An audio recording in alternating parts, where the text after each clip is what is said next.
Hello and welcome everyone to tonight's webinar focusing on common adult fractures and childhood developmental dysplasia of the hip. I am Dr. Leonie Harcourt, a GP advisor at the Capital Health Network. Also with me tonight are Kunal Mohiti, the events lead at Capital Health Network, and of course our speakers, orthopaedic surgeons Dr. Igor Policinski and Dr. Blaise Wardle. First, we would like to acknowledge the traditional custodians of the land we are meeting on, the Ngunnawal people. We acknowledge and respect their continuing culture and the contribution they make to the life of this city and this region. We also acknowledge and welcome other Aboriginal and Torres Strait Islander people who may be attending tonight's event. So just a flag for Health Pathways. So ACT Health Pathways is a free website with management guidelines and referral pathways for many health conditions, including fractures and developmental dysplasia of the hip. And the dysplasia page was updated in February 2025, so it's really up to date. If you go into the website, you can create your own personalized logon, and it records your visits, so you can record them for CPD, or you can use a generic login, which is together, the word, or lowercase, and for health, FORHEALTH is the password.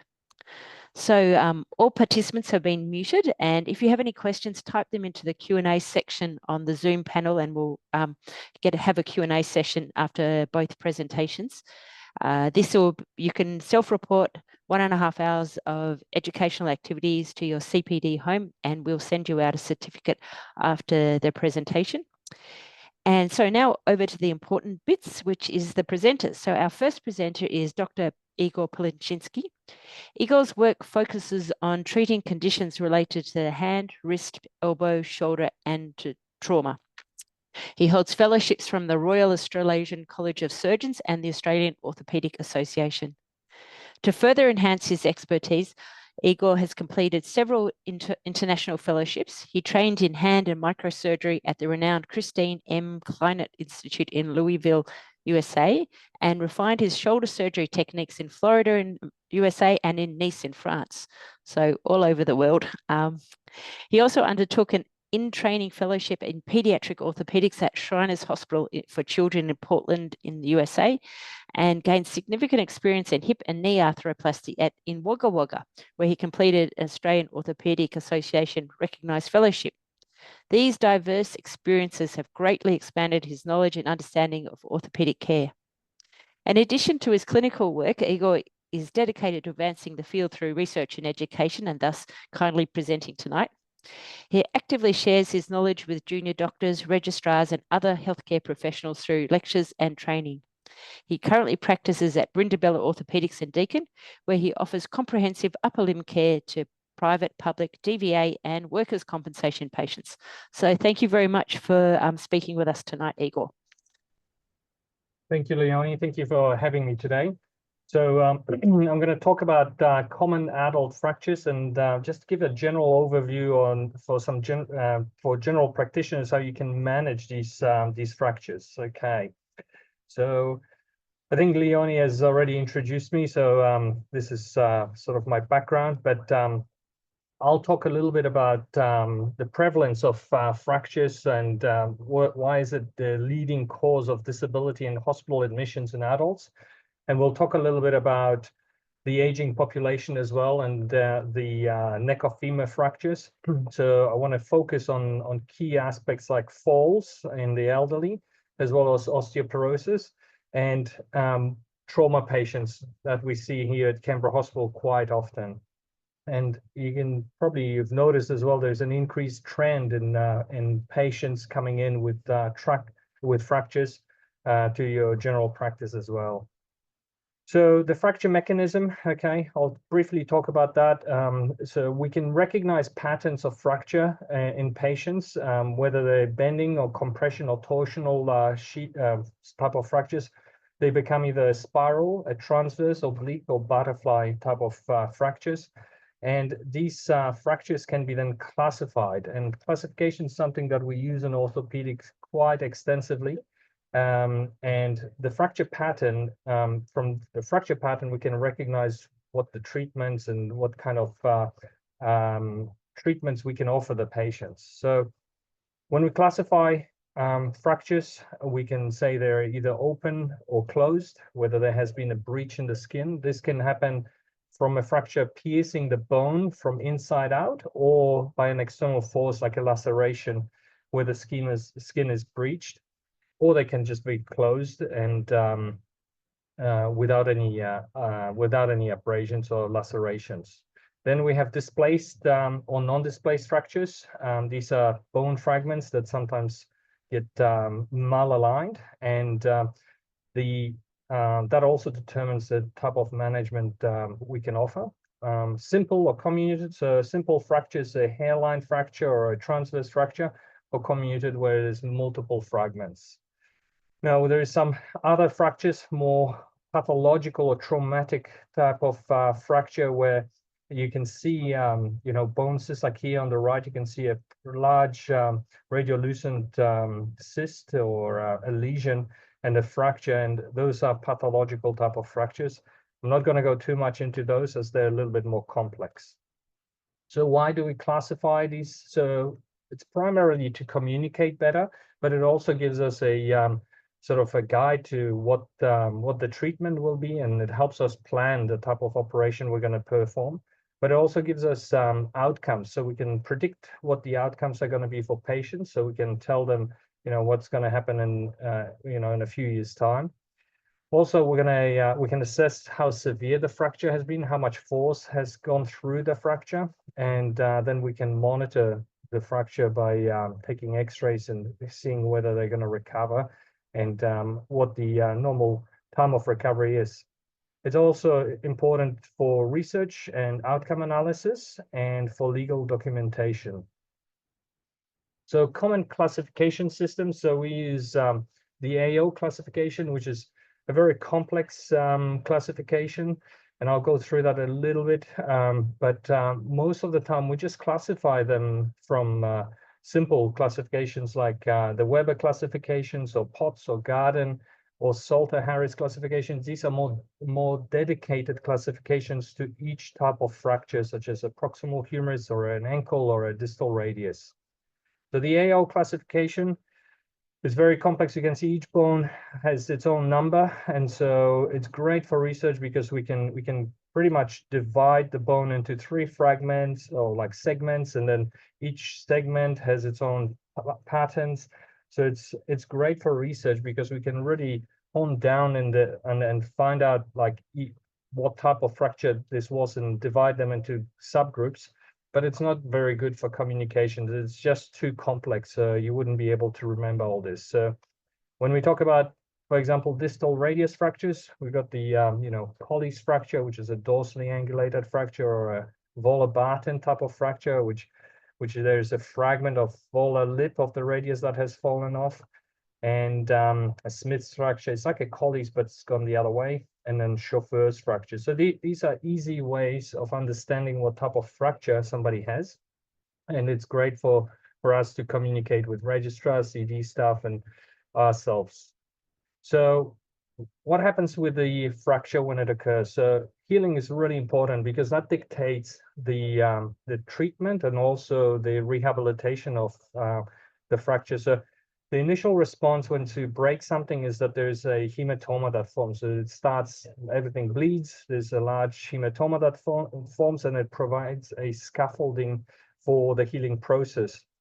Initially, a soft callus is formed, so it's very soft, and that usually occurs within the first sort of 7 days. And so initially, when patients come in, for example, like with a clavicle fracture, the first few days they can feel the grinding, the clicking of the fracture, but after about 7 days, usually that disappears, and that's because of the soft callus just holds the fracture fragments so they don't move too much. After the soft callus is formed, there is a fibrous tissue that starts forming, and that sort of starts, that's a scaffolding again for the osteoblast to begin laying down the woven bone, which is a hard callus forming. But again, it's disorganized. It's not an organized pattern. So that's our classic sort of bone callus that we see on X-ray. So you can see that usually around sort of 6 weeks to 8 weeks. It's usually it's a dramatic change in the bone. The bone then goes through a remodeling phase, okay, and lamellar bone is being formed. So that's the cortical bone that's being laid down, and that type of bone then can carry loads, and that usually starts here about week 6 to week 8, depends on which bone it is, and it depends on the age group as well. After the callus and the lamellar bone has been placed, then there is a restoration of the bone architecture, so the bone actually remodels, and that can take up to a few years to do so. And it's pretty much by about 2 years, then the healing process stops. Now, what are the factors affecting healing? Okay, so age, so younger individual children usually heal much faster than the elderly. The type of fracture, so is it a simple fracture or is it a oblique fracture or more a comminuted fracture? Those tend to take longer to heal. And that's to do with the force that goes into this type of fractures. So high velocity injuries tend to take longer to heal than simple falls. Then it's the blood supply is really important, such as in the scaphoid. The scaphoid takes about 3 months to really unite compared to a distal radius, which takes about 6 weeks. And of course, the nutritional status and overall the patient's status, whether they've got any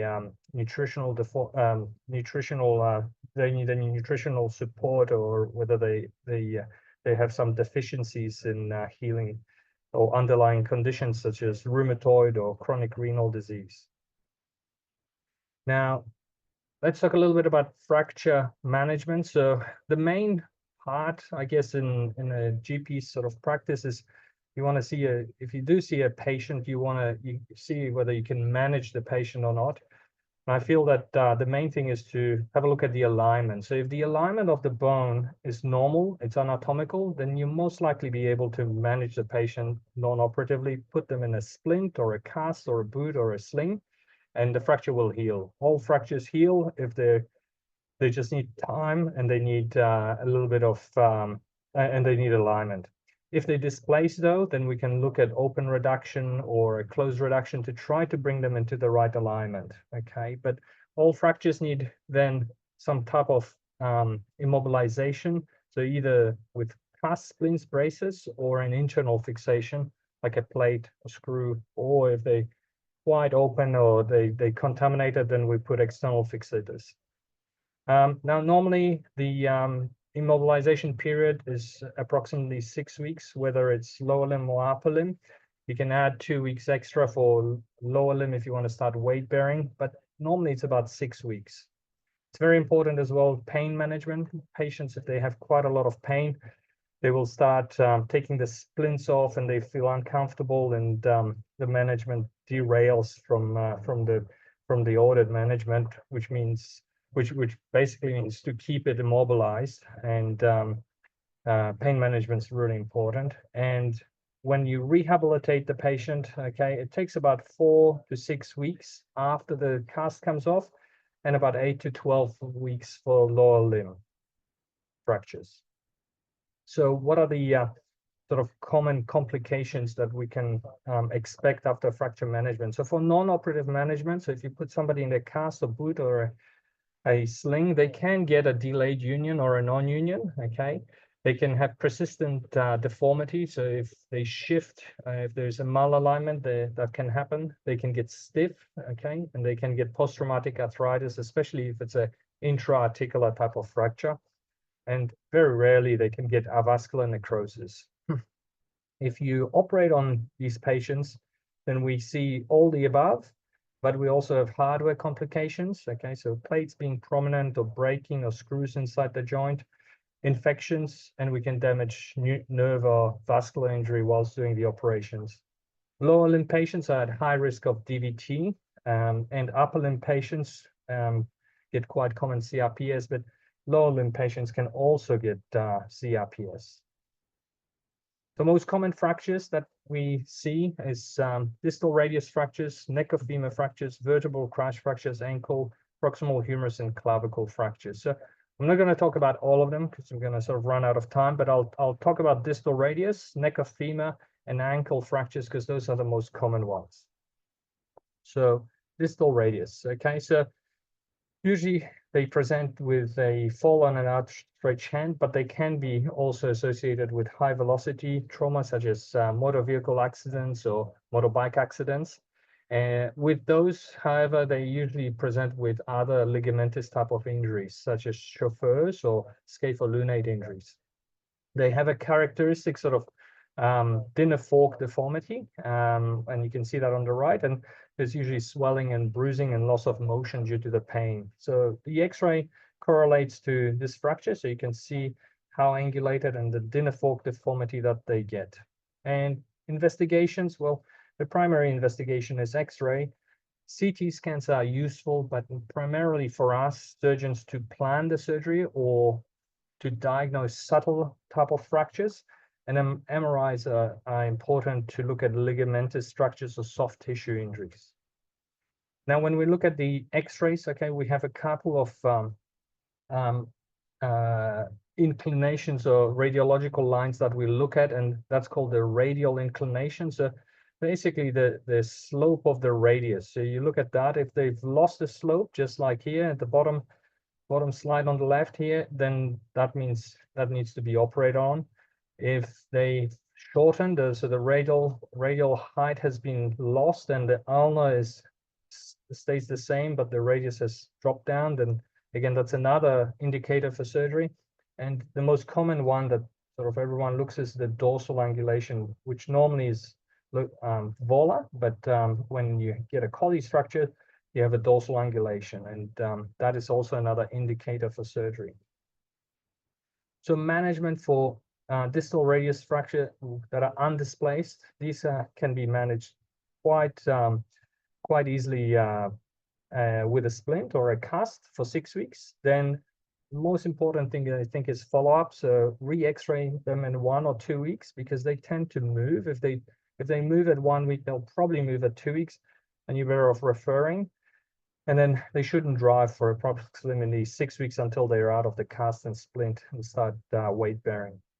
After 6 weeks, we normally take them out of the cast. We start weight bearing as tolerated. So elderly patients, they can start putting weight through the 4-wheelie walker and they can start getting around. And physiotherapy starts at that time as well. And then they can start strengthening exercises at the 8-week mark. So some examples here. So this is a completely undisplaced distal radius fracture. It's a buccal sort of almost fracture on the radial styloid here, and you can see a little bit of dorsal comminution, but the overall alignment, the inclination, the height, and the tilt is all within acceptable range. So we can put this patient in a cast, and then there you go. This is at 6 weeks. Okay, so you can see the fracture scar has formed. So you can see the dense fracture that has now healed, and the patient's ready to be taken out and start range of motion. What about displaced fractures? So these are a little bit more complex. Okay, they can look undisplaced, like for example on the right here. So it doesn't look too bad. There is a little bit of height loss. You can see the ulna is a little bit higher than the radius, and then when you look at the lateral, then you really see the difference. There's quite a bit of dorsal angulation. So those fractures need to be reduced and usually fixed. Okay, so that's the way we classify them. Now, there are different ways of fixing. Okay, so there's open reduction, internal fixations. You can use percutaneous wires, you can use spanning plates, external fixators, or even closed reductions. And so we again, we look at the CT and sometimes just from the X-rays, you can see what you need to do to these fractures. So for example, this fracture, emergency tried to do a closed reduction. They've done a fairly good job on the AP. You know, the radial height is back, the inclination looks okay, but when you look at the lateral, it's still, there's quite a big step off, and they haven't fully reduced it. So they ended up with a small little volar plate to fix up all the dorsal comminution and the tilt. This one here is a little bit different. So this is a volar Barton type of fracture. So you can see the comminution's more on the volar side. And again, a little buttress plate has been placed, and then the fracture has been reduced. Now, what about open fractures? So this is a very common type of injury, especially the ulna usually pokes out through the skin, okay? And then usually they need to be washed out, cleaned, and you can fix them straight away with a plate, but sometimes you need to put an external fixator like the one on the right. For example, big injuries like this, so a patient comes in with amputated fingers, okay, has also distal radius fracture. We need to get those fingers, fixed back up. So the microsurgeons start working on them. So we temporize it with a spanning plate. This is called a spanning plate, okay? And the patient gets a spanning plate. Once the spanning plate has done its job and we can go back in, we put a distal radius plate. The fingers are back on, they're still working, and we'll worry about everything else. All the other reconstructive things we can do a bit later. But the spanning plate's important to just quickly temporize it so we can get on with the important job of putting the fingers back on. When you see patients that have had surgery in the practice and they've had an open reduction internal fixation, the key is to keep the plaster on postoperatively for 2 weeks. After the 2 weeks, usually they get seen back by the surgeon and the sutures are removed, or the wound is inspected and a new cast is applied, or a wrist brace. And that brace, again, at 6 weeks is removed and you can start physiotherapy. At 6 weeks, again, you can start weight bearing on the wrist, and at 8 weeks, strengthening starts. So the non-operative or the operative, it doesn't really matter. It's the same principle. 6 weeks cast and then 8 weeks strengthening, and all braces should be taken off by 8 weeks. Don't leave them longer than 8 weeks because the patients get very stiff. Now, on average, tenderness around the distal radius fracture, non-operative or operative, can persist for even up to 3 months. So when the patients come back, at 10 weeks or even at 3 months, they can still be tender around the fracture.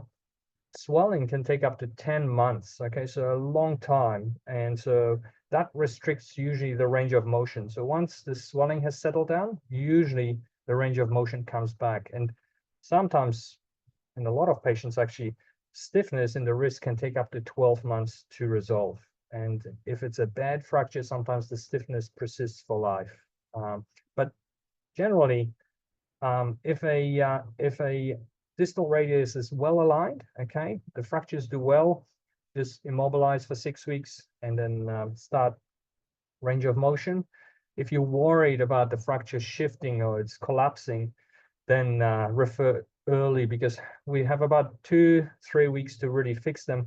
We prefer to fix them within a week or two, but after 3 weeks, it starts to become difficult because the soft callus is in there. We have to pick it all apart.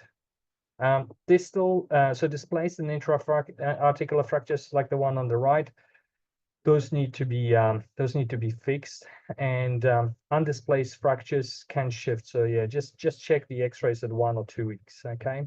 But start physio at 6 weeks. It's really important to get those patients moving. Good. All right, so now I'll talk a little bit about neck of femur fractures. Okay, you probably won't see many of them coming into your office, but we had a couple actually walk into emergency, but they mainly come through the emergency here. But you'll see a lot of patients for follow-up that had neck of femur fractures. And so these are very serious injuries. Doesn't matter whether they're young or whether they're old. So younger patients, they're usually high velocity. They've got a massive amount of trauma that usually goes into the hip to break it.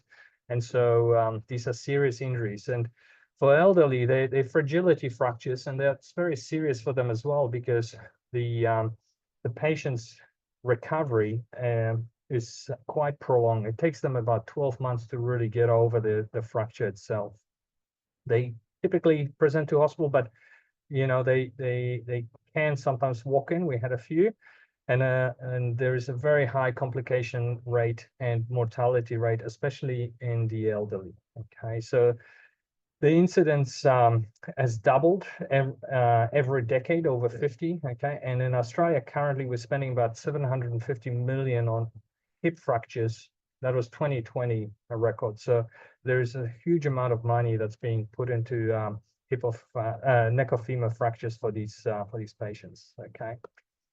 Now the mortality rate. Okay. So in orthopedics, we sort of look at between 14 and 36, but it's about 30%. So within the first year, a patient that comes in and had a neck of femur fracture has about 30% chance of dying within the first year. This is 4 times what it is in the community, okay? And usually they pass away in the first 6 months, okay? And the 50% survival rate at 5 years is pretty low, right? So this is like almost like cancer type of survival rate. So there's extensive amount of studies that are being now put in and looked at neck of femur fracture, and we find that we have a 3-day pretty much target to get these patients done. If you leave them more than 3 days, the death basically doubles. Okay, so 60%. So what about recovery? So about 40 to 60% return back home after surgery.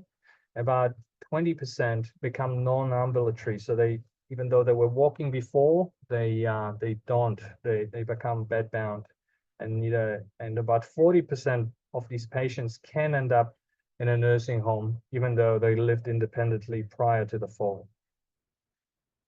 So a little bit about anatomy and classification. So this is just very brief. So there's subcapital fractures, which are capsular fractures, and then there's the extracapsular fractures, which are intertrochanteric and subtrochanteric. So the difference between them is the treatment that we offer for the elderly, and it's to do with the blood supply. So if you have an intracapsular fracture, that means a subcapital fracture, you cut off the blood supply to your head when you break it.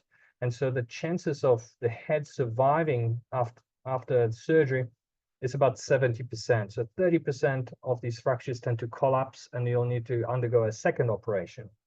Extracapsular fractures tend to do better. They usually heal because the blood supply is much better.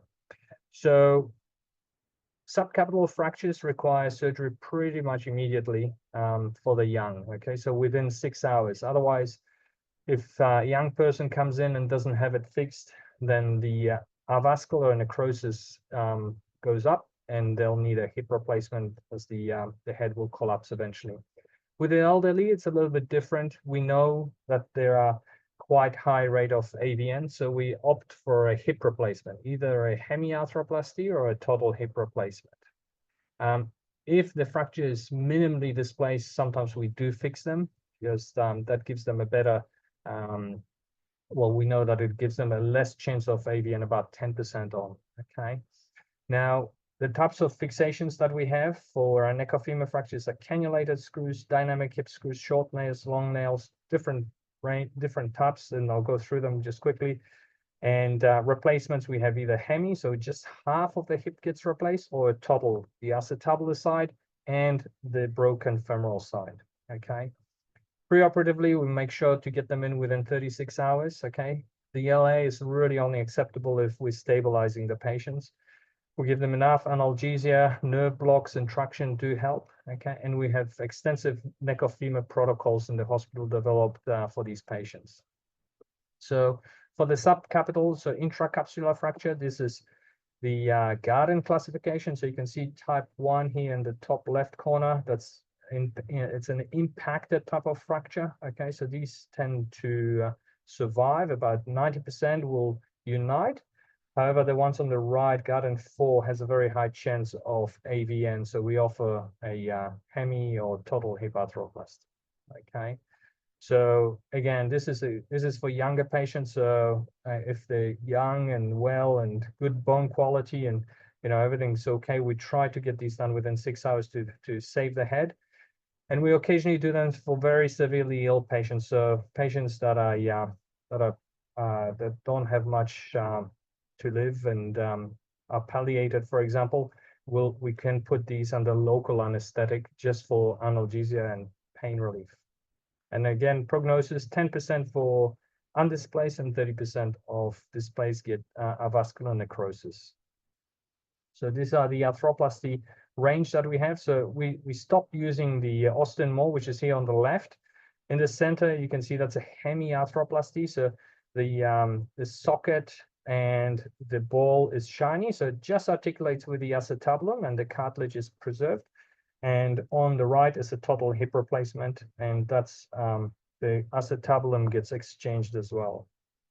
And again, this is a Austin Moore, so these are not used really anymore. Now we do primarily hemiarthroplasties. As you can see, this is a hemiarthroplasty, so the acetabulum has a big head that can articulate, or a hip replacement where the acetabulum gets exchanged and the small head articulates.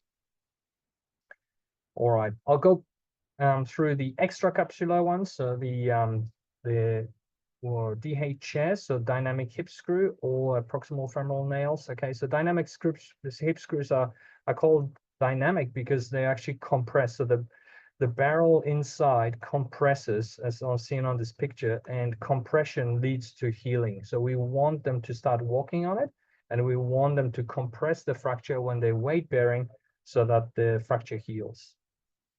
We can use nails, which have a very similar principle. Okay, and you can see there's patient on the right, even though, you know, the DHS looks terrible. There's a lot of collapse, there's displacement. The fracture actually heals and they can get around. Same thing with a nail on the left side. You can see that that's possible to do on that side. Now, in the hospital after the surgery, again, adequate analgesia to get them up and about, prevention of pressure sores. We give them chest physio and oxygen therapy, DVT prophylaxis, and pressure stockings.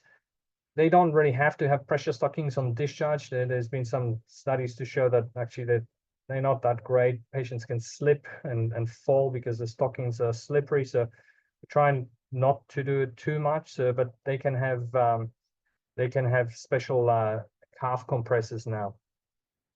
Occasionally they need blood transfusion and nutritional review, and the most important is early mobilization. So we get them up, get them going, so that they don't waste away, they don't get pressure sores. And we try to remove the IDC as soon as they're independent, so they don't get UTIs. Well, in the community, when they come and see you, it's again important to continue the pain management so that they actually mobilize, so they're not sitting in bed or in an armchair the whole time. Physiotherapy, very important. Usually they get exercises, but just very important to mobilize them. And you can start some passive and active range of the hip, and retrain or train patients on walking aids to avoid further falls, okay? And prevent complications. So continue the DVT prophylaxis, usually for approximately 6 weeks post-op. Also prevention, so make sure patients move around. And about 20 to 30% of patients have urinary retention. So that's something that's also very important, and it's worthwhile just keeping in the back of your mind that they might be having urinary retention, and maybe the reason why they sometimes fall is UTI themselves. Wound care, that's standard. So at 2 weeks, they get a wound check, and the sutures are checked. Well, the wound is checked, the sutures removed. Now, psychosocial and emotional support from the family, from physiotherapists, it's very important, and encouragement to mobilize. And it's very important to prevent future falls, okay? About 6% of patients within 3 years fall again and break the other hip. So it's important to manage the osteoporosis, the calcium and vitamin D levels, and try to prevent further falls, like going through the falls clinic, which we have here in Canberra Hospital. So key points, okay, it's actually a serious and life-threatening injury, early fixation and early mobilization, prevention of falls, and osteoporosis management is really the key in managing these neck of femur fractures. Right, last topic, I'll just go through ankle fractures because I'm sure there's a lot of ankles coming through. So the anatomy of the ankle is that it's formed by tibia, fibula, talus, and several ligaments. Okay, so when you get an ankle fracture, you basically disrupt one of those bones. So you fracture one of those bones, and you can just disturb one of the ligaments, okay? And you can have a combination of ligament and fracture at the same time. And so we classify them again unimalleolar, bimalleolar, trimalleolar, when the posterior malleolus, which is not really a malleolus, but it's the posterior fragment of the tibia, is also fractured. And the pilon fractures is a more severe type of injury of the distal tibia. And syndesmotic injuries, which you might not be able to pick up a fracture, you'll just purely see a gap between the fibula and the tibia, and that represents a ligamentous injury, okay? Or it could be a complete combination of the above, okay? So I'll go through the most common one, the lateral malleolus. It's a very common fracture. So Weber A is below the syndesmosis. So the syndesmosis is the ligament between the fibula and the tibia. So if the fracture is below that, then it's a stable fracture, then you usually can start weight bearing in a cam walker. Part B fractures are at the syndesmosis, okay? So like on the picture here, and these are hard to judge. Sometimes they are stable in the majority of the times, but occasionally they can be unstable. And if you're worried, then just refer. There are certain things we can do to have a look at that. And Weber C is unstable, okay? They always need to be fixed, all right? So let's have a look. So this, I'll show you that this is basically on the left, that's a Weber A, okay? So it's a small avulsion. It's, you can weight bear these patients pretty much straight away in a cam walker. On the right, it's a displaced Weber B. So it's at the syndesmosis, and there's also a shift of the tibia on the talus. Okay, and then Weber C fractures. Sometimes, you know, you look at it and go, oh, it doesn't look too bad. But when you take the lateral, you can see the long spiral fracture, and you can see how translated the tibia is on the talus. So it's shifted, and you can see the gap between the fibula and the tibia. Okay, so that represents a ligamentous injury. Now, when you see these patients, you always wonder, you know, is it really fractured or is it sprained? How do I know? Well, you look at the bruising, and, you know, sprained ankles usually have bruising and swelling. Yeah, there's always swelling. They might have some knee pain, which represents a fracture a little bit higher up. There's medial ankle tenderness that represents a ligament on the medial side, could be a deltoid injury, and patients are unable to weight bear. So it's very difficult to diagnose whether they fractured or not. So just get an X-ray. That will really confirm the fracture if it's been if it's visible. Now, if you're worried, you can get a CT, and then if again you get a CT and nothing's there, and patient's still not weight bearing and still very swollen, then you get an MRI. So show you a couple of examples. So this is a you know, ankle that came in. There's some previous injuries, so there's a little bit of changes already. There's a little bit of widening between the fibula and the tibia, okay? But on the lateral, it doesn't look too bad. There's no higher fractures anywhere else. So we ended up getting a CT, and you can see that there is a posterior malleolar fracture on the right top hand corner here. The CT shows that fracture, and on the middle picture of the CT, you can see there's a posterior malleolus, okay, fracture, and even a medial malleolus. So this fracture is fairly unstable. So then we've done a gravity stress view. So the patient lies on the side, and we use the gravity to really open up the gaps between the two bones that will confirm the diagnosis as well. Now you can get an MRI, and you can see on this MRI that at the front, where the arrow is on the left here, there's a disruption of the anterior tibiofibular ligament. The posterior tibiofibular ligament still primarily intact, okay?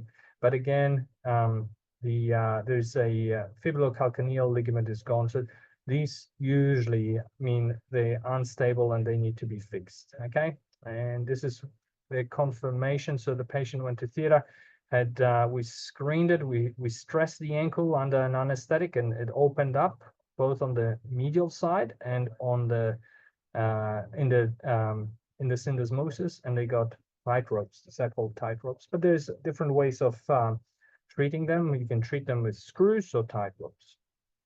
Now, this, for example, is a Weber C with a pretty terrible, you know, this fracture dislocation, and they got a high Weber C as well. So make sure you get an X-ray on the knee, because that shows the fracture a little bit higher.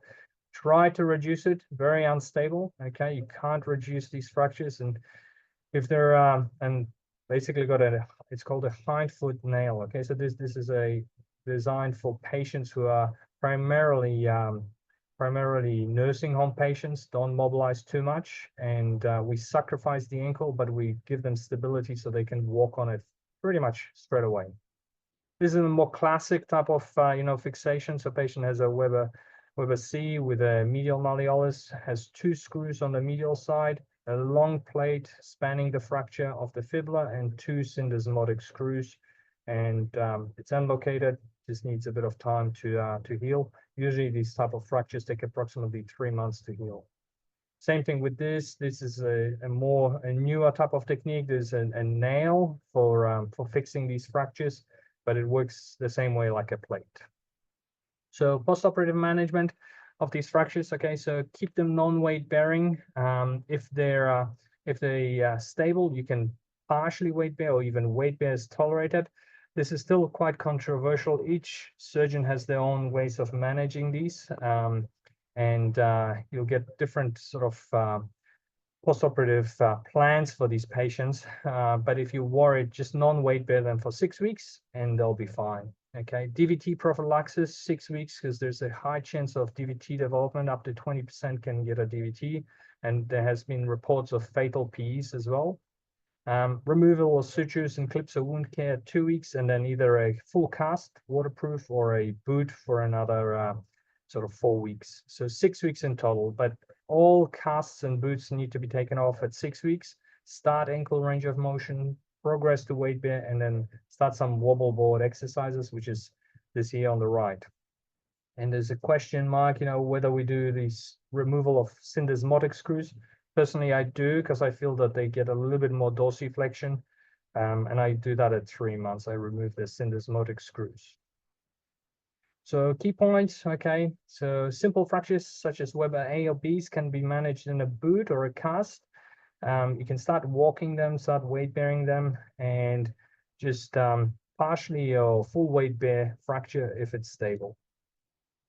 Okay, so just a quick summary on fractures. Okay, so all fractures will heal if appropriate environment is given to them. Okay, so make sure they're aligned, they're reduced, give them 6 weeks, and then rehab them. If fracture looks terrible, it will most likely need surgery, so refer early. And the average time for full recovery, okay, I've given a quick sort of summary here. For a clavicle fracture, it's about 3 months. For proximal humerus, it's about 8 months. Elbow will probably never get well. Okay, they always get stiff, so don't try to push them. Wrist at 6 months, usually recover. Hips 12, femur 12, and neck will take about 6 months to recover as well. Thank you. Okay, thank you so much, Igor. That was really interesting. So we'll move on to our second speaker for the night. Our second speaker is Dr. Blaise Wardle, who's covering developmental dysplasia of the hip. And Blaise is a fellowship-trained orthopedic surgeon with expertise in trauma, arthroplasty, and pediatric orthopedics. He completed his clinical fellowship in pediatric orthopedics at the Shriners Hospital for Children in Portland, Oregon, where he developed a special focus on hip dysplasia, foot and ankle surgery, as well as trauma and post-traumatic deformity correction in both the upper and lower extremities. Originally from Toronto, Ontario in Canada, Dr. Wardle completed his medical training at the University of Sydney before moving to Canberra for his internship year. And lucky him, he's back.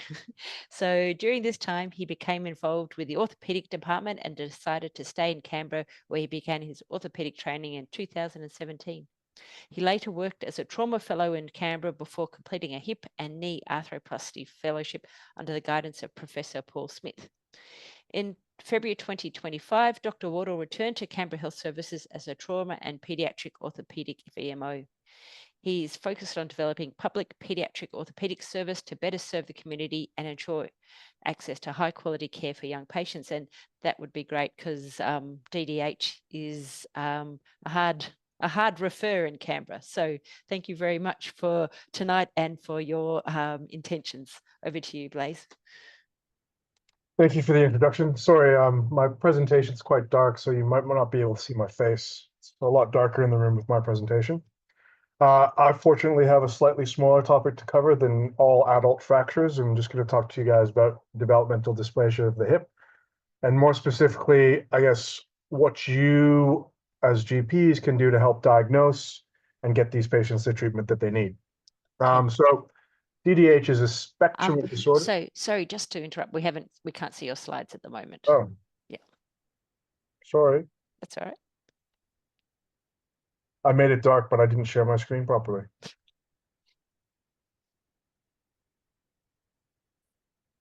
How's that? Can you see that? Not quite. There we go. Yep, we've got it now. Okay. So hip dysplasia, or DDH, is a spectrum of disorders. It's primarily an acetabular focused pathology, which can range anywhere from a really shallow acetabulum all the way to a frank dislocation of the hip. It's what we consider a packaging defect, which means it's largely based on how the baby is positioned in utero. And so it goes with some of the other packaging defects, which we'll cover on another slide. There is a genetic contribution, so family history is particularly important. If it's left completely untreated, it will lead to early arthritis. And diagnosis can be made ideally in neonates, but also in children, adolescents, and in adults. Sometimes it's in association with other severe malformations, like arthrogryposis. And it occurs in about 1 to 2 per 1,000 live births.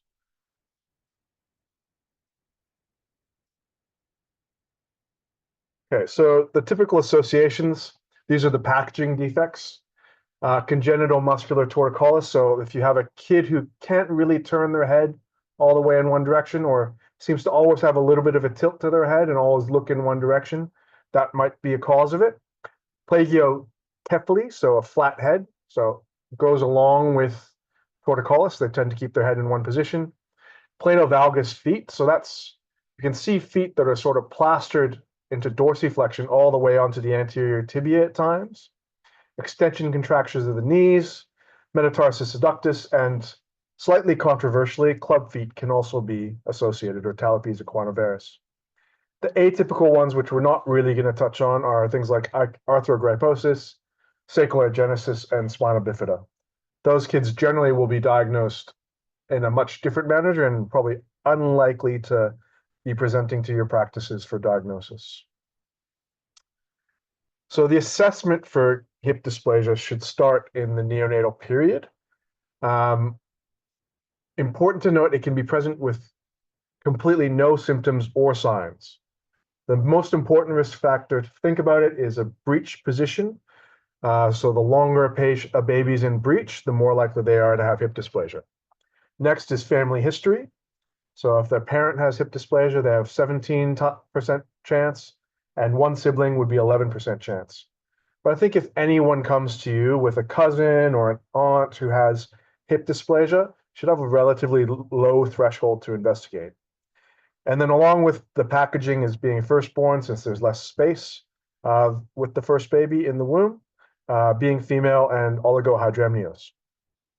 Most commonly on the left-hand side, with 20% being on the right and 20% being bilateral. There is controversy to some degree about universal screening. In Australia, we don't have universal screening, but there are a number of European countries that do have universal screening, which we'll touch on a little bit later. And the sensitivity of a physical examination is really poor. So that's quite important to note. A combination of physical exams, at best, you're going to get maybe 50% sensitivity. And the literature suggests it's somewhere between 28 and 50% sensitive for detecting hip dysplasia, which means there's a good chance we're going to see some of these babies later on. As they get older, you might notice that they have an unusual gait. So if they have bilateral hip dislocations, they may waddle a little bit, or they may have a leg length discrepancy if one hip is dislocated. If they just have dysplasia, it's often silent. As they get into their adolescence and into young adulthood, they may present with some labral pathology or some hip pain. Either dislocation or dysplasia can both have decreased hip abduction inflection, which is probably one of the more sensitive things that you see in babies who have hip pathology. They'll just be a little bit tight and often asymmetrical on a side that's dysplastic. This hip abduction examination is probably more useful for detecting late dislocations than an ortolani, which is really difficult to perform as they get bigger. And the combination of asymmetric creases and reduced hip abduction is close to 70% sensitive for picking up hip dysplasia. So for you guys, history, we touched on family history. Great presentation during pregnancy is really important to figure out. Even for a short period of time, it can significantly increase their risk of having hip dysplasia. As far as their birth history, vaginal delivery is a slightly higher risk, whereas a cesarean is slightly protective. Gestational age at birth, so kids who are born later tend to have higher risk because it gets a bit tighter in there, whereas when they're born younger, it's slightly less likely. Birth weight, so really large babies, again, higher risk, which all goes back to this amount of space that they have in utero. Postnatally, any observed hip-related issues since birth. So although clicky hips don't mean that a child has hip dysplasia, it should be a good prompt to think about it and have a pretty low threshold for investigating further. And then the other thing is, as we know, some cultures tend to swaddle, and what we like is for them to swaddle the upper body, but not the lower body. Keep the legs free if you're talking to them about swaddling. Let the legs be free and abduct as they like, and if they want to swaddle them, just keep it above the waist. In terms of examining a baby, if you're concerned about hip dysplasia or you're looking for hip dysplasia, you look at the overall appearance and posture. So again, looking to see if they want to tilt their head to one side, if they don't want to track you around the room, particularly if they don't want to track mom. If she goes to the other side and they don't turn their head all the way, that's definitely something that should ring alarm bells. Skin folds are pretty difficult to assess. There's something that should, again, increase your index of suspicion, but in themselves aren't diagnostic. In combination with other things, they should definitely be prompting an ultrasound. Again, plagiocephaly, foot deformities, and asymmetry in turning the head. The specific hip examination techniques we learn are the Barlow test. I'll show some pictures in a second, but you hold one hip stable, you gently adduct the hip that you're examining, and apply posterior pressure. You may feel a click or a clunk if it dislocates posteriorly.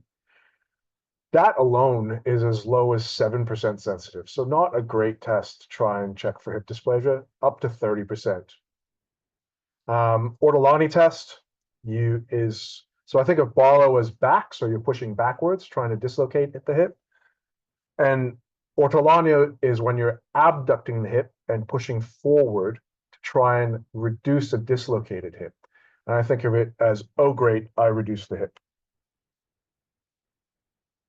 So these are some pictures. Across the top there, you can see the Barlow test first. So you can see with the left hand, they're stabilizing the pelvis and that left hip. And with the right hand, they're adducting the left hip and putting a posterior pressure on it. At the bottom is an ortolani, so it's starting with a dislocated hip. Again, the right hand side's being stabilized with the examiner's left hand, and then they're abducting and pushing forward on the greater trochanter to see if they can reduce that hip. And a successful dislocation, again, feels like a clunk back into place when you do that. Next is the range of motion assessment. And I mentioned before assessing the abduction, which is much more important, I think, than the adduction. Adduction of the hip being reduced doesn't really have much to do with hip dysplasia. Abduction in a neonate, you would expect to see in 90 degrees of hip flexion, at least 60 degrees of abduction of both hips, and it should be symmetrical. Leg length assessment, I'll have a picture in a second as well. So you want to look for discrepancies of leg length, which we do using a Galeazzi test. So the bottom left, bottom left there is a Galeazzi test. So you can either do it with both knees flexed and hips flexed to 90 degrees, or with the feet on the table as it is there. and you're looking at the knee heights. So both from the side and from the front will show you a difference. It's very sensitive to some tilting of the pelvis. So you can really, really throw yourself off with a leg length discrepancy measurement. If that pelvis is tilted in a chubby baby to one side or the other, it'll make that leg look a lot shorter. It's not the end of the world. If you're worried, just refer. It's hard to get these babies really symmetrical to examine them appropriately. If you have worries about a leg length discrepancy, it's better just to refer them either for an ultrasound or for a clinical assessment with an orthopedic surgeon. I know there are a couple of private orthopedic surgeons in Canberra, and now that I'm here in the public, you can send them to see me. In terms of investigation, so the mainstay of investigation is ultrasound in the neonates. It always gets performed for patients with risk factors, significant risk factors. So every baby that's breech should have an ultrasound at 6 weeks. Every baby that has a family history should have an ultrasound at 6 weeks. And any baby that has abnormal findings. So if they have a positive Barlow or Ortolani test, they should have an ultrasound earlier. So as soon as possible in the case of a either dislocated and reducible or a dislocatable hip, because we'll want to treat them as soon as possible. Otherwise, if they has risk factors but a normal exam, you do an ultrasound at 4 to 6 weeks of age. Doing ultrasounds earlier than 4 weeks can be a bit problematic because the hip may just be immature, which can make it look dysplastic. And they can sometimes have some residual maternal hormones, which make them a little bit more flexible, can also affect their stress fuse in particular. Interpretation of ultrasounds is really dependent on image quality, and there's a couple of different ways of doing them. In Australia, mostly what we look at is greater than 50% coverage, but places like Europe and some places in North America, they look at an alpha angle of greater than 60 degrees being normal. Unfortunately, the original paper on the angles was in German and the translation wasn't perfect, so the angles often are incorrectly drawn because of misinterpretation of the original papers. If in doubt, just send them for review. So these are some of the ultrasounds that we typically get here. To orient yourself, if you rotate the image, the top is the head and the bottom is the feet. And can people see my mouse? Yes, we can see that. Right, so that's the ilium coming down. Ideally, you'd like to see that be perfectly flat.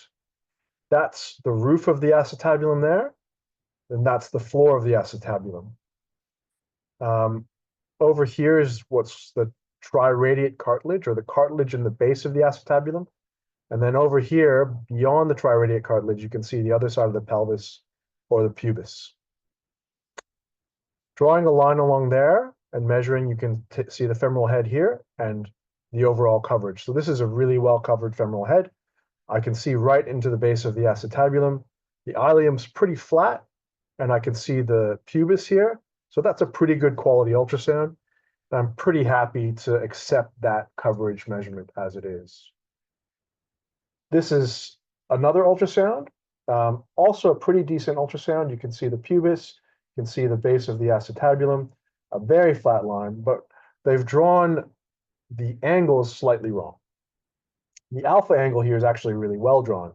Sometimes I see sort of a best fit line, which will give you a much better looking alpha angle, whereas this one's drawn appropriately. Often you'll see them drawn sort of to fit the roof here, and that'll give you a much better sounding alpha angle than if it's drawn the way this one's drawn. The beta angle is commonly misdrawn, and so that should be the beta angle, but I think the alpha angle there is actually quite good. And so again, by 3 months, a baby should have an alpha angle of 60 degrees. At 6 weeks, if it's less than 55 degrees, it's unlikely to get to 60. So it's a bit controversial. I would tend to treat them in a Pavlik harness if at 6 weeks they have less than a 55-degree alpha angle, because they remodel so much faster in the first 3 months than they do later on. They continue to remodel really well after up to 18 months, but those first 3 months are when you get the best results if you get them into a harness early, when you know that they're going to need one eventually. X-rays are performed a bit later. They're not as useful early on because there's no ossification in the proximal femur. So it's hard to see exactly where the middle of that femoral head is on an X-ray in a neonate.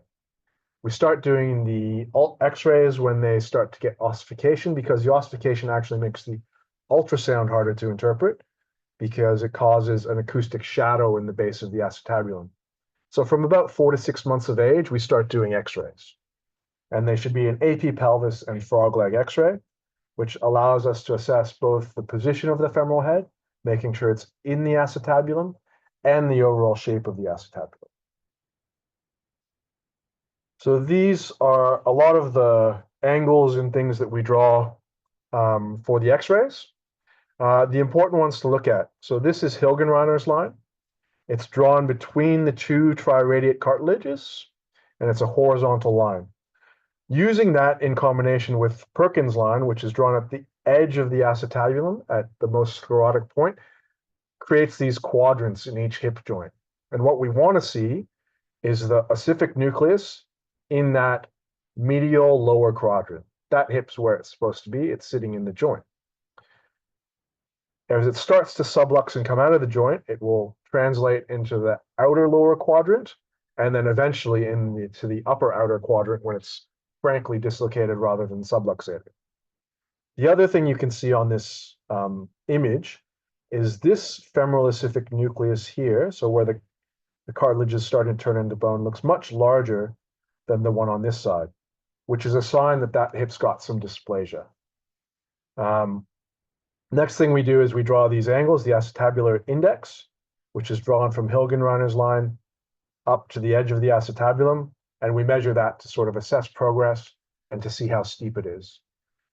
We'd like to see less than 24 degrees by 2 years old, ideally a bit less than that even, so under 20 by 2 years old, but under 24 or under in a dysplastic hip at 2 years old is tracking well. As kids get older and we start seeing adolescents with hip dysplasia, we look at the anterior center edge angle, which is drawn on the right of the screen here, from the center of the femoral head to the edge of the acetabulum, with an angle made with a vertical line. And we want, normally that's 20 to 45 degrees. Less than 20 is dysplastic. More than 45, you start to get femoroacetabular impingement, which is a different issue entirely. These are a few examples of different X-rays. So ranging from, in the top left, a dysplastic hip. So it's within the acetabulum. If you draw Perkins' line here, it's sitting in the joint. It's in that quadrant that we like, but the femoral ossific nucleus is small and it's steeper compared to the other side, which is curved around nicely.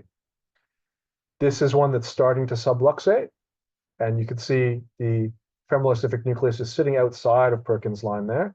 And so that's starting to come out.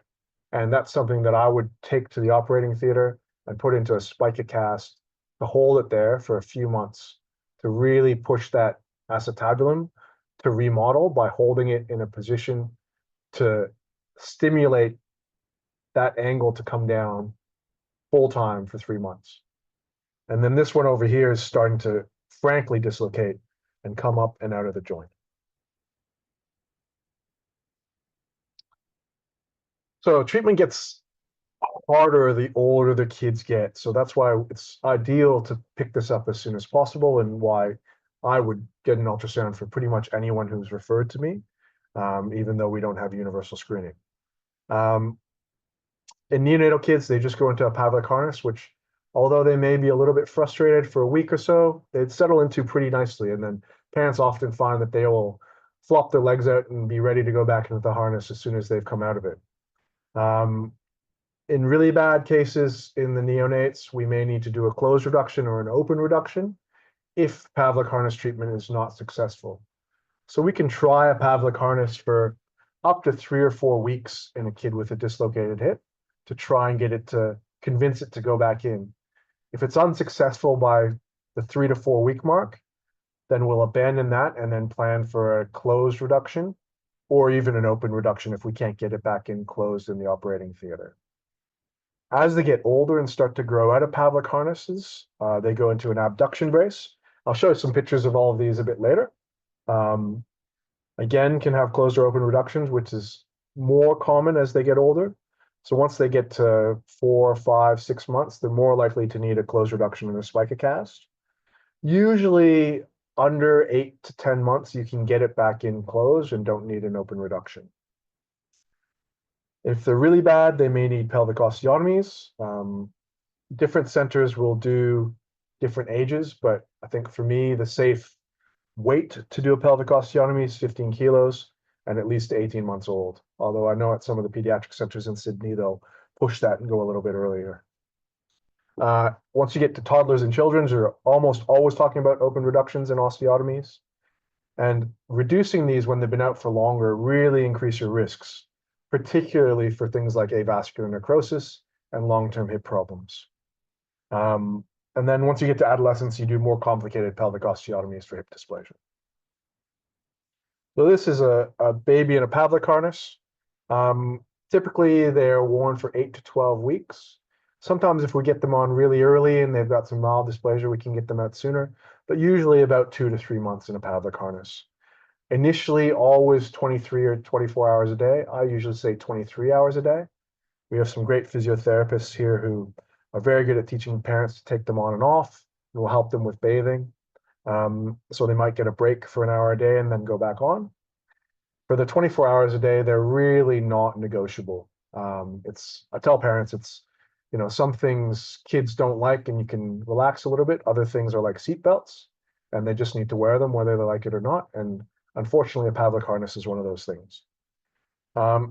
If they're a bit sore, there are a couple of things that are important. So the chest strap across the front should be at the nipple line. The front leg straps, these ones here, should be inside the knees. There's some posterior straps that go outside the knees. These ones go inside the knees. These are the ones that flex the hips up, and we want the hips to be flexed to about 90 degrees. The ones on the back stop them from adducting their hips, so they don't. Pavlik harness doesn't force them into abduction. It stops them from adducting to more than about 30 degrees of abduction. So it keeps those hips in a more abducted position. Whereas a rhino brace, which I'll show you on the next slide, is a more rigid abduction brace, which actually holds them in abduction. Sometimes they can get a little bit of excoriation. Sometimes they get dirty if kids have a blowout from the diaper. They just need to clean them with some warm water as soon as possible. And then they can send them back to see us and we can get them either a new one or refit them. Abduction braces, there's lots of different proprietary ones. This one's called the Rhino brace. It's basically a lined plastic shell. It holds hips more in a forcefully abducted position rather than allowing them to adduct a little bit. It keeps them abducted. Sometimes in kids that are a bit challenging with the Pavlik harness, they might go into these a little bit earlier to hold them in that more abducted position if we're having trouble with a dislocated hip. It's held with Velcro straps. Generally larger infants and toddlers. Parents often worry that might slow them down in terms of walking, but there are kids who learn to walk with these on. And both with Pavlik harnesses and braces, as well as spicacasts, I tell the parents that although it may slow them down developmentally, they may not hit the milestones that everyone's targeting. It's only a temporary slowdown. It's not overall affecting their development. It's a temporary thing while they're being treated, and they will catch up. Because that's something that parents are always worried about when their kids are in braces. You should be able to get a finger in between the brace and the child's legs. They do come in different sizes. So if they're getting a bit tight, that's how you can tell if it's too tight. And again, often 23 hours a day to start with. Like if I take a kid out of a spicacast, they'll go in initially 23 hours a day. And as their x-rays improve, we'll decrease to just nights of naps. So they just wear them while they're sleeping. Spicacasting. So this is generally done in the operating theater, either a closed reduction, open reduction, or a pelvic osteotomy. They can be pretty challenging for parents because hard to fit into car seats, hard to care for them, hard for hygiene. But we only do it when we really, really need to. because kids are growing so fast and we want to keep them in a spica cast for about 3 months, I'll change them in theater again at about 6 weeks. And then at 3 months, we'll transition them into one of the braces. We make sure that they have space for the abdomen, but as they grow, if they're having trouble with food, lots of vomiting, and they're getting a bit tight around the abdomen, that can be a trigger to give us a call and tell us we need to get them back in sooner to change that spica cast. They should be able to tuck a diaper in under the cast at the front and the back, and then often we'll put a bigger diaper over the top. They're usually not waterproof. I am working on getting some Gore-Tex liners which help to protect the padding and make them a little bit more blowout proof, but we don't have them yet. And ultimately we'll try to transition to some waterproof spica casts, but usually they're not fully waterproof. They're just more water resistant and allow them to be a little bit more child resistant than the completely non-waterproof ones. Surgery, just briefly touch on surgery because at that stage it's sort of getting into my realm rather than things that you're going to need to look after on a day-to-day, but it's good to know a little bit about them so you can give them a bit of counseling before they come to see us. For open reductions, there's either a medial approach or an anterior approach. Medial approach is typically done in younger children, whereas anterior is usually done in older children with concurrent pelvic osteotomies being performed.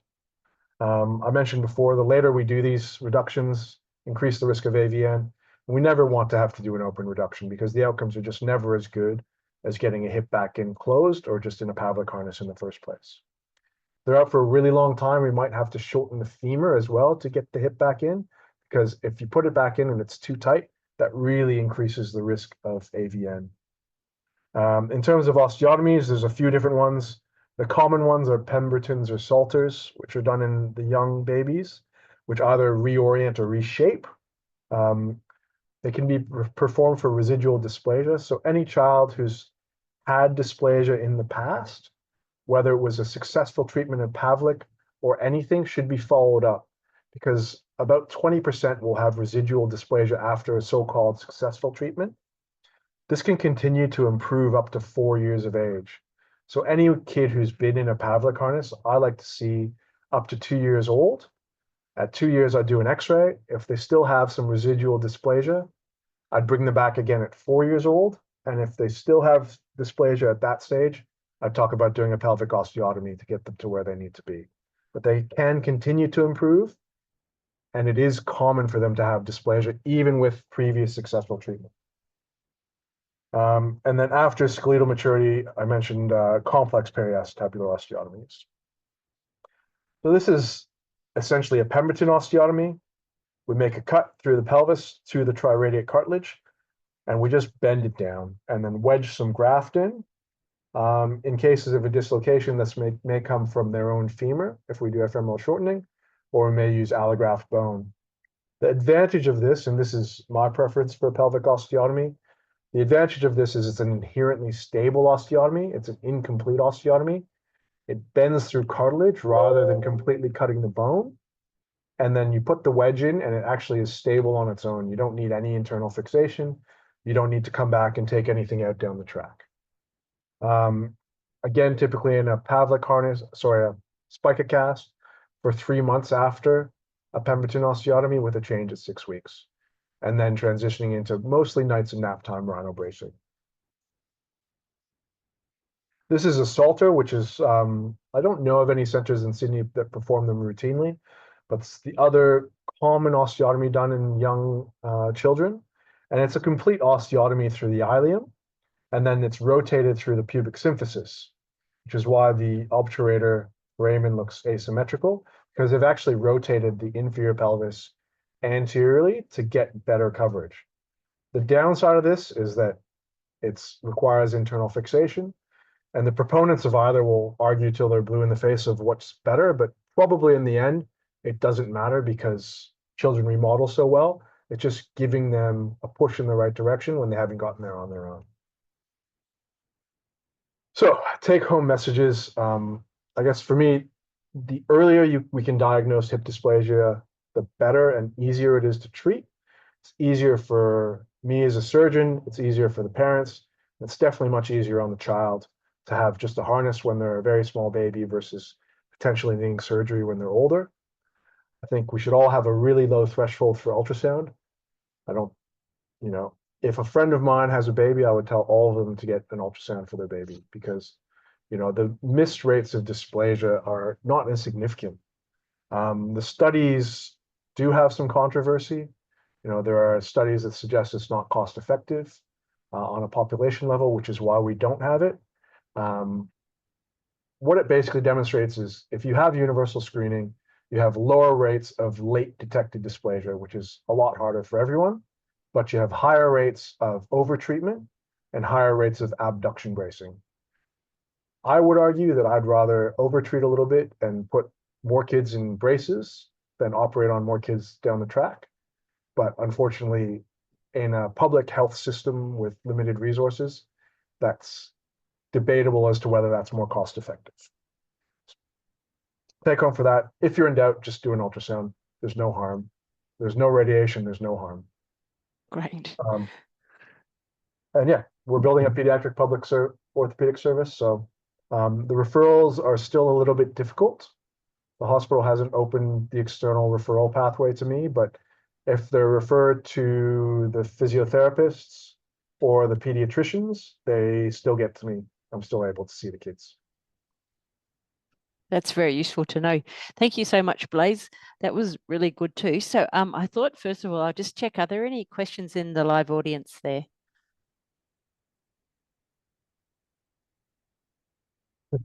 No questions No, here. no questions here. Okay, well, I might start off with some questions from here.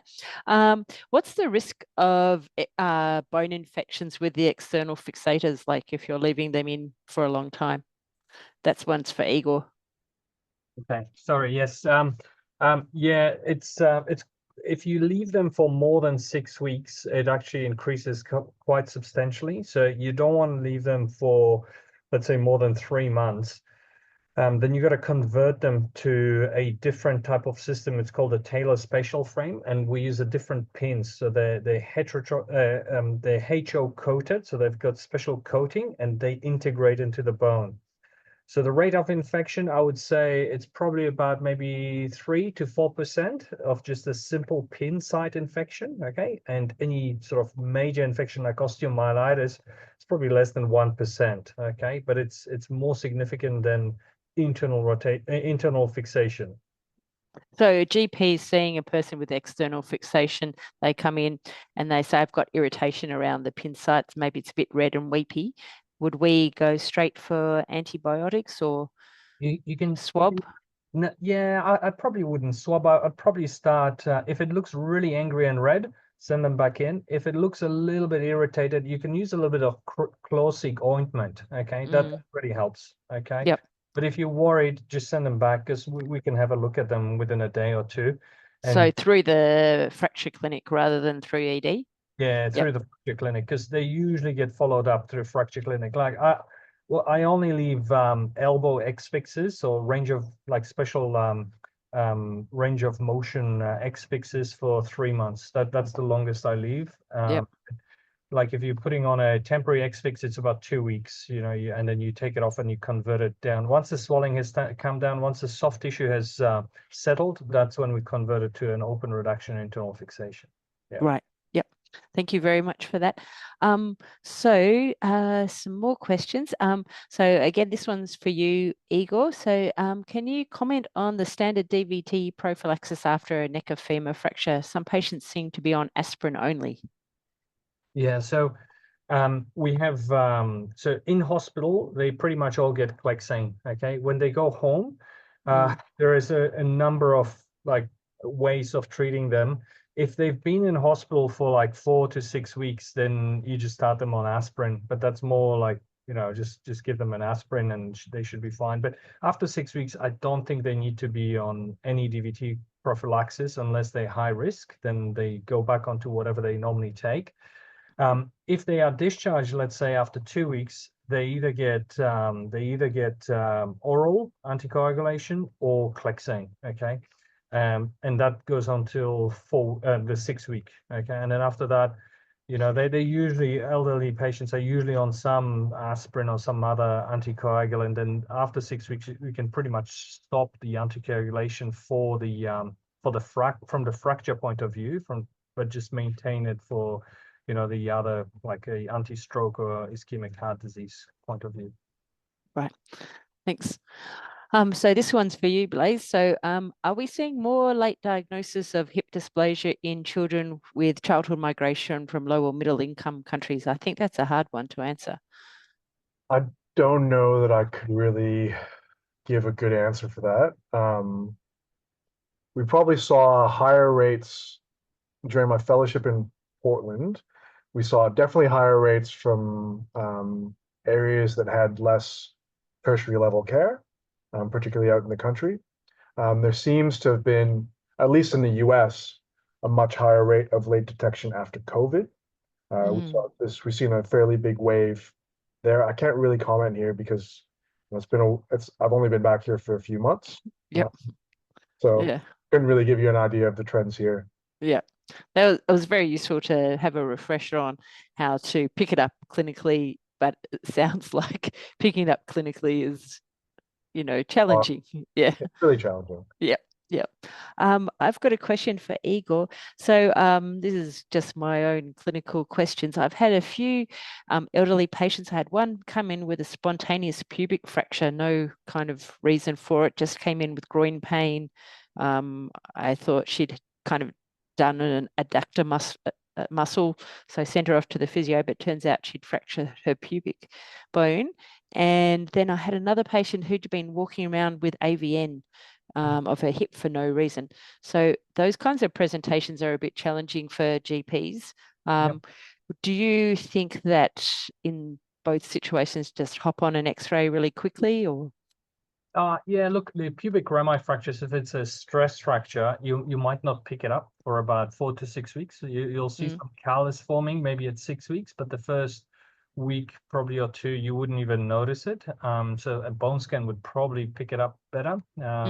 Recommend that. So for stress fractures, whether they're in young adults, young adults who play tennis, I had a couple, they've got, pubic rami stress fractures, but or whether it's an elderly patient with osteoporosis, I'd probably get a bone scan for a nerve pickup. But yeah, if for the AVN though, if they do get pain, I'd probably start with an X-ray, okay, and then if still things are you're not sure what's going on, why, then I'd probably get an MRI that will pick it up. Yeah. Yep. Thanks. Okay, so another question for you, Blaise. Are there ideal ages groups for various specific physical examinations for DDH? I understand where this question's coming from because you've got your 6-month-old or your 1-year-old and they're trying to crawl off the bed. So yeah. I think in neonates, it's probably the only time I really do a Barlow and Ortolani. As they get older, the main thing that I do is try to get their hip abduction and flexion. I'll just usually get them to sit on their mom or dad's lap, so they're a little bit more comfortable, and talk to mom and dad and start moving their hips around until I feel them relax a little bit. And then you can flex them up, and I don't know, I make stupid noises and play games with them to try and get them to relax a little bit while I'm moving their hips around. I do that, and then watching them walk can be pretty tough with a leg length discrepancy. Kids are amazing at hiding a leg length difference. So I think trying to get their hips flexed 90, their knees flexed 90, and feet together and see if you can see a difference is probably the best, easiest way to do it. But it's just it is really challenging. So I think the hip abduction is probably the easiest and least challenging thing to do, but it is really important to make sure that you're able to get them to relax a little bit. Igor, so with the ankle fractures, so sometimes you miss an avulsion fracture of the distal fibula and people walk around without a cam boot. Is that okay? That's completely okay, yeah. So the little fibular avulsions and medial malavulsion, they're more like sprains. They all pretty much heal, okay? if they get repetitive injuries, so they get chronic sort of instability of the ankle, that's when it's a problem. So if it's an acute injury, you know, they've walked on it, there's not much you can do, that's fine, just, you know, but you got to warn them if they keep twisting the ankle or, you know, rolling it, eventually the scar tissue that's actually forming the healing process to stabilize the ankle will become unstable, and the ankle will roll more and more, and then that's when you need to reconstruct the ligaments. Yeah. Right. Or Yeah. repair them. Yeah. Yeah.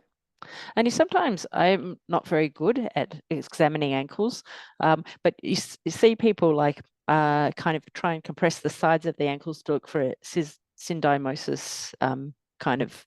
What is that examination? It's a ankle squeeze or ankle syndesmosis squeeze, but again, this is not clinically. Yeah, I don't know. I wouldn't trust it, because if somebody does have a syndesmosis or a fracture, if you squeeze them, they're going to be sore. Okay, Yeah. so yeah, it doesn't really prove whether there is a syndesmotic injury, especially if there is a fracture, you know, around. Yeah. Yep. Yep. Okay. Thank you so much. We're heading on to 8:30. I have one question for Blaise. Can I ask, when you perform an X-ray first time around on a child, do you have to shield the gonads, or you can you do it unshielded? So I think the evidence, at least for hip dysplasia, is that shielding the gonads, while it may reduce the radiation, it increases the rates of having to retake the imaging. So overall, it's a net neutral with no benefit. Okay. Yeah. I've got a question about that. So that reminded me. So when you're doing X-rays in theatre on little people with broken arms, and you're checking the fixation, do you use any shielding? So typically, no. It's difficult because putting some shielding on can increase the amount of scatter because they're quite close to the machine. So a little bit of shielding can increase the scatter and can sometimes make it worse. So it's hard to effectively do that and know for sure you're benefiting them versus potentially causing them harm. So generally we don't. Right. Yep. Thanks. Yes. So yeah, we're heading on to 8:30. So just closing comments. Thank you so much. That was both really very useful for GPs, and yeah, we don't get that much orthopaedic education, so thank you for thinking of us. And you're going to do another webinar for us later in the year, aren't you? Date to be determined, so we'd really appreciate that. Just for the audience, we'll send you out a certificate of attendance and an evaluation form shortly, so please fill them in, and please feel free to report your 1.5 hours of CPD to your home educational activities. And the presenters have kindly agreed to have the webinar put on YouTube. So if you want to have a look at it, dip back into it later, you'll be able to do that on the Capital Health Network YouTube page. So that's it from us. Thank you very much to Igor and Blaise. Really appreciate your time and effort tonight. Thanks. Good night. Thank you, everyone. Thanks. See you. Bye. Thank you.